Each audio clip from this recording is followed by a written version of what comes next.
오늘 이 시간 하나님께서 우리에게 주시는 말씀은 구약 창세기 21장 8절에서부터 21절까지의 말씀입니다. 제가 봉독할 때에 살아계신 하나님 아버지의 음성을 다 들으실 수 있기를 소원합니다. 아기가 자라서 젖을 떼게 되었다. 이삭이 젖을 떼는 날에 아브라함이 큰 잔치를 벌였다. 그런데 사라가 보니 이집트 여인 하갈과 아브라함 사이에서 태어난 아들이 이삭을 놀리고 있었다. 사라가 아브라함에게 말하였다. 저 여종과 그 아들을 내보내십시오. 저 여종의 아들은 나의 아들 이삭과 유산을 나누어 가질 수 없습니다. 그러나 아브라함은 그 아들도 자기 아들이므로 이 일로 마음이 몹시 괴로웠다. 하나님이 그에게 말씀하셨다. 그 아들과 그 어머니인 여종의 일로 너무 걱정하지 마라. 이삭에게서 태어나는 사람이 너의 씨가 될 것이니 사라가 너에게 말한 대로 다 들어주어라. 그러나 여종에게서 난 아들도 너의 씨니 그 아들은 그 아들대로 내가 한 민족이 되게 하겠다. 다음날 아침에 일찍 아브라함은 먹거리 얼마와 물 한 가죽 부대를 가져다가 하갈에게 주었다. 그는 먹거리와 마실 물을 하갈의 어깨에 메어주고서 그를 아이와 함께 내보냈다. 하갈은 길을 나서서 브엘세바 빈들에서 정처 없이 헤매고 다녔다. 가죽 부대에 담아온 물이 다 떨어지니 하갈은 아이를 덤불 아래에 뉘어놓고서 아이가 죽어가는 꼴을 차마 볼 수가 없구나 하면서 화살 한바탕 거리만큼 떨어져서 주저앉았다. 그 여인은 아이 쪽을 바라보고 앉아서 소리를 내어 울었다. 하나님이 그 아이가 우는 소리를 들으셨다. 하늘에서 하나님의 천사가 하갈을 부르며 말하였다. 하갈아, 어찌 된 일이냐? 무서워하지 말아라. 아이가 저기에 누워서 우는 저 소리를 하나님이 들으셨다. 아이를 안아 일으키고 달래어라. 내가 저 아이에게서 큰 민족이 나오게 하겠다. 하나님이 하갈의 눈을 밝히시니 하갈이 샘을 발견하고 가서 가죽 부대에 물을 담아다가 아이에게 먹였다. 그 아이가 자라는 동안에 하나님이 그 아이와 늘 함께 계시면서 돌보셨다. 그는 광야에 살면서 활을 쏘는 사람이 되었다. 그가 바란 광야에서 살 때에 그의 어머니가 그에게 이집트 땅에 사는 여인을 데려가서 아내로 삼게 하였다. 아멘. 주님께서 주시는 말씀입니다. 오늘 우리에게 주어진 성서 말씀은 한때 아브라함에게 이스마엘을 낳아주었던 하갈과 그의 아들 이스마엘이 겪은 이야기를 들려줍니다. 아브라함에게는 두 명의 아내가 있었습니다.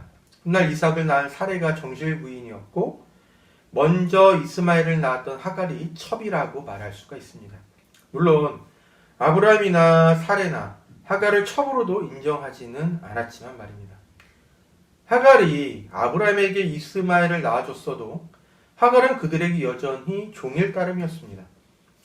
아무래도 성서가 이스라엘 민족을 주인공으로 하여 이야기가 전개되는 측면이 있기 때문에 아브라함과 이삭 그리고 그의 자손으로 이어지는 이야기가 주된 흐름이었다라고 볼 수 있고 종이었던 하갈과 그의 아들 이스마엘은 주변부에 속하는 이야기 정도로만 취급된 면이 없지 않아 있습니다. 이스라엘 민족은 자신들의 뿌리를 아브라함에게서 찾았고 하나님께서 아브라함에게 주신 약속이 성취된 결과로서 자신들이 존재한다라고 보았습니다. 하갈에게서 이스마엘이 태어난 것은 하나님께서 주신 약속과 무관하다라고 봤던 것이죠. 오늘 본문 말씀은 이처럼 약속과 성취의 도식에서 제외된 혹은 소외된 사람들 가운데 한 부류로서 하갈과 이스마엘의 이야기를 들려주고 있다라고 말할 수가 있습니다. 하갈은 예전에 아브라함이 그가 살던 가나안 지역의 기근을 피해서 이집트로 갔을 때에 거기에서 만난 사람이었습니다. 이집트 왕은 아브라함 일행이 돌아갈 때에 많은 재산과 함께 종들도 딸려 보내줬는데 아마 이때 하갈도 그렇게 보내진 종들 가운데 하나였을 것이다 라고 생각이 됩니다. 그렇게 해서 아브라함이 집에서 시종으로 섬기고 있었는데 문제는 안주인이었던 사레가 아들을 낳지 못하고 있다는 것이었습니다. 당시 관습에서는 여주인에게 대를 이을 만한 아들이 없으면 그 몸종을 통해서라도 아들을 얻어서 자신의 아들로 삼을 수가 있었습니다. 사레가 이렇게라도 하려고 했던 것은 그 시대가 아들을 낳아주지 못하는 아내는 아내로서의 지위가 불확실해지는 시대였기 때문입니다.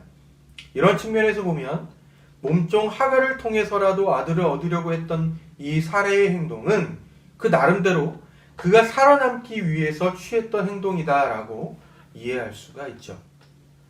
사례는 자신이 아브라함이 아니었지만 아브라함이나 자신이나 나이는 들어가고 아들을 주신다고 약속하신 하나님에게서도 별다른 소식이 들려오지 않았기 때문에 그 몸종이었던 하갈을 아브라함과 동침하게 만들었던 것입니다.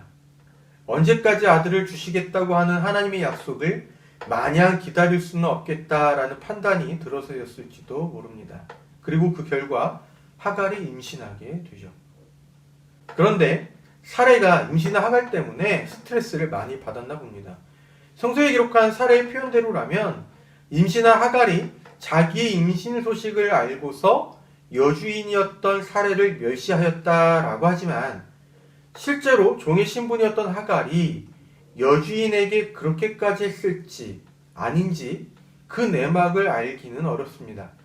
당시 사회에서 종의 신분이 주인에 의해서 시장에서 사고 파는 물건의 하나와도 같은 것으로 취급되었다라는 것을 고려하면 과연 아무리 하갈이 자신이 임신했다고 하더라도 주인에게 그렇게까지 했을까 하는 합리적인 의심이 들기도 하고 또 이 성서에는 사례의 일방적인 말만 기록되어 있기 때문입니다. 아무튼 하갈 때문에 스트레스를 받고 있던 사례는 아브라함의 허락을 얻어서 하갈을 괴롭혔습니다. 그러자 하갈이 도망을 칩니다. 노예 사회에서 종이 주인을 버리고 도망을 친다라는 것은 종이 설사 그것을 상상은 할 수 있다고 하더라도 실행에는 옮길 수 없을 만큼 두려운 것이었습니다. 그럼에도 하갈이 도망을 쳤으니 당시 사례가 얼마나 하갈을 괴롭혔는지를 어느 정도는 짐작할 수가 있는 것이죠. 임신한 몸으로서 아무것도 없이 그것도 종의 신분으로서 주인을 버리고 도망쳐 나왔으니 얼마나 처량하고 서글펐겠습니까? 그런데 마실 물을 찾아서 떠돌아다니던 하갈을 하나님께서 살펴보셨습니다. 창세기 16장 8절 이하의 내용은 그 하갈을 위로하시고 그에게 약속을 주시는 하나님의 말씀을 들려줍니다. 그때 하나님은 하갈이 무사히 아들을 낳게 될 것이고 그 아들에게서 많은 자손이 태어나게 될 것이다 라고 약속해 주셨습니다. 그의 주인에게로 돌아가라고 말씀하시면서 말이죠. 하나님의 약속을 듣고 하갈은 다시 그의 주인에게로 돌아갑니다. 그리고 오늘 본문 말씀의 이야기가 나오는 것입니다.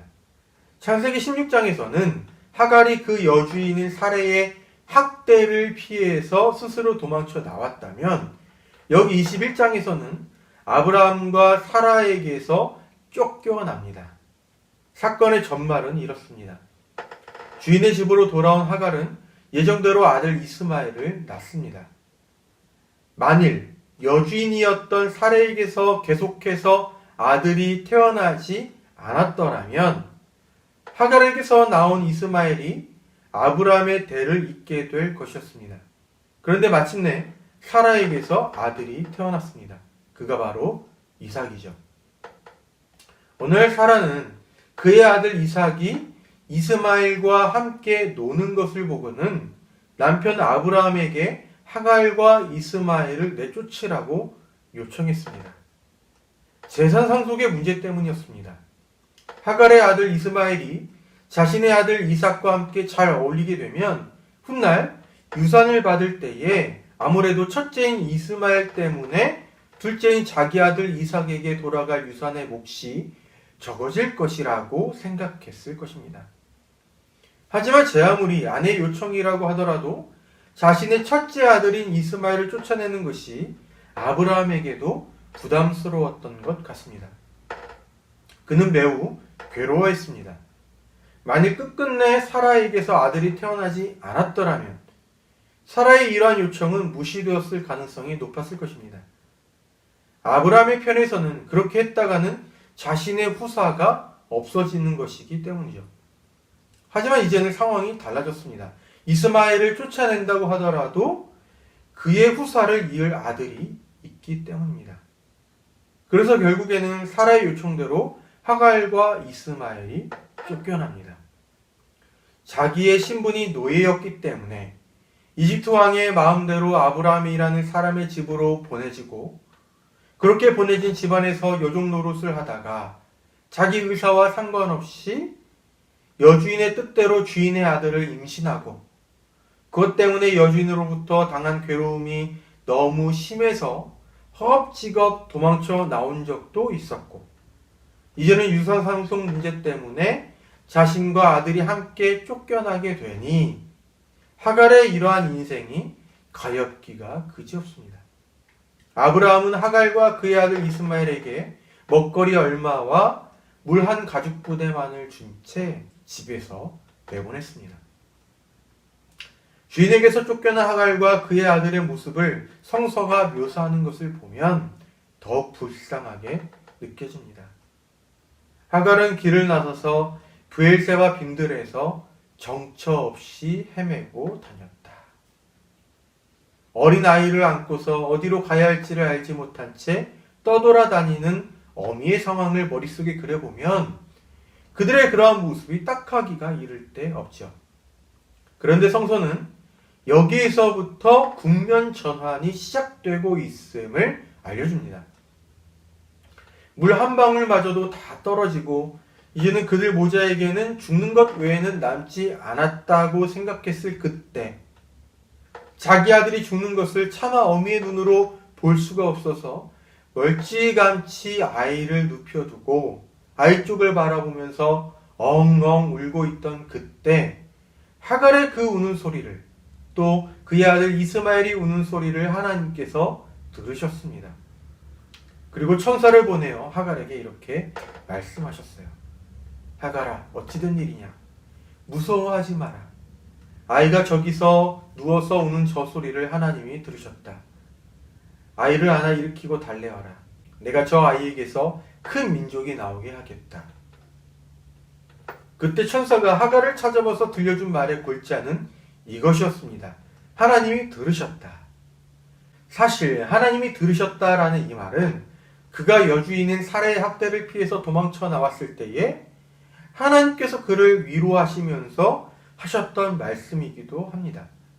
이스마엘, 그의 아들 이스마엘이라는 이름에 바로 그가 고통 가운데 부르짖는 소리를 하나님께서 들어주셨던 그날의 경험이 들어있었습니다. 그 하나님이 이번에도 그의 소리를 듣고 계셨습니다. 이것은 하갈에게 있어서 아주 중요한 경험이었어요. 이전에 그가 이스마엘을 임신하여 도망쳤을 때 그의 외롭고 괴로운 상황을 다른 누구도 몰라주더라도 하나님만은 듣고 계셨다는 것을 그때 그 만남을 통해서 경험했던 하갈이었습니다. 그런데 지금도 그 하나님께서 그를 보고 계셨고 그의 소리를 듣고 계셨으니 이제야말로 그의 주인이었던 아브라함의 하나님을 그의 하나님으로 고백할 수 있게 된 것이죠. 떠돌던 아브라함에게 많은 재산을 주시고 아들 없던 아브라함에게 아들을 약속하시며 민족의 아버지가 되게 하시겠다고 약속하셨던 하나님이 하갈에게도 동일한 약속을 주셨습니다. 하갈의 아들 이스마엘에게서 큰 민족이 나오게 하겠다라고 말이죠. 하나님은 죽는 것 외에는 기다릴 만한 것이 없었던 하갈과 그의 아들에게 찾아오셨고 그들이 생명을 이어나갈 수 있도록 길을 열어주셨습니다. 샘을 발견하게 하시고 물을 마실 수 있도록 하셨습니다. 그리고 정말로 이스마엘에게서 큰 민족이 나오게 하겠다는 당신의 약속을 보증이라도 하시겠다는 듯이 이스마엘과 함께 하셨습니다. 그 아이가 자라는 동안에 하나님이 그 아이와 늘 함께 계시면서 돌보셨다. 하갈과 이스마엘이 아브라함의 집에서 내쫓김을 당한 이 이야기를 통해서 성서는 우리가 무엇을 듣기를 기대할까요? 앞에서도 언급했지만 하갈과 이스마엘은 이스라엘 민족에게 있어서는 변두리에 있는 인물들로 취급된 사람들입니다. 하나님의 약속과 성취라는 이스라엘 역사를 바라보는 관점에서도 그 중심에서 벗어난 사람들로 여겨진다는 말입니다. 심지어 하갈과 이스마엘은 아브라함의 집에서조차도 배제된 사람들이었습니다. 그런데 성서는 바로 그러한 사람들, 스스로 이야기의 중심에 있다고 생각하는 사람들에게서 배제된 사람들, 마치 선택받지 못한 사람으로서 취급되던 사람들에게 하나님께서 찾아가시고 그들의 소리에 귀를 기울이시고 그들과 함께 하신다라고 말씀합니다.